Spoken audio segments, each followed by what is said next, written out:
To business news now, and Fil Martino joins us from the Business Center. And Phil, Canadian banks are reporting their earnings, and you're looking at two very different stories today. Yes, Bank of Montreal and National Bank have reported very different results. We're going to start with BMO. A disappointing earnings report from BMO as it missed analyst estimates. BMO set aside more money in the second quarter as loan loss provisions that previously forecast profits overall also came up short of estimates, but the bank is hoping to smooth things over by hiking its quarterly dividend.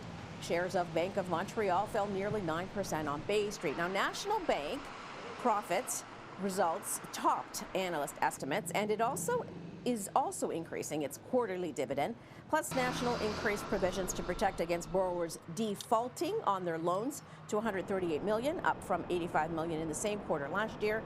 Shares of National Bank of Canada up by 2.6%. Okay, so another major bank, Phil, is being downgraded in the midst of a rather concerning investigation.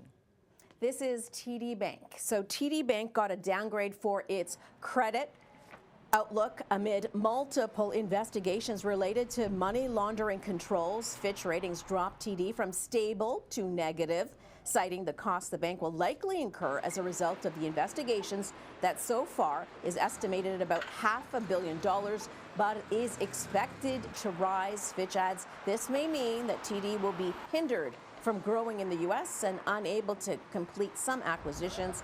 TD Bank's stock fell 1% today on Bay Street.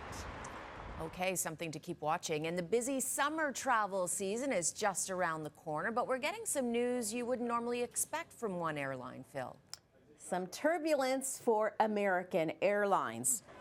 Just ahead of the peak summer travel season, which is expected to break records, American Airlines is giving a dim profit outlook.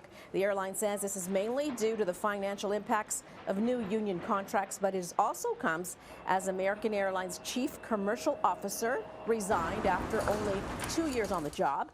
Investors felt it was all a bad look for the aviation sector. American Airlines down 13.5%. Okay, well, that's very interesting just ahead of the summer season. You would think that they would be doing much better. So, yeah, it's a bit of a surprise to hear this coming from American Airlines.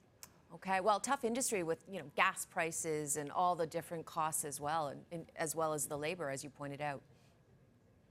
That's right. But, I will still travel. Oh, yeah, definitely. Phil, thank you so very much for joining us. Always great to see you. Thanks, Cynthia.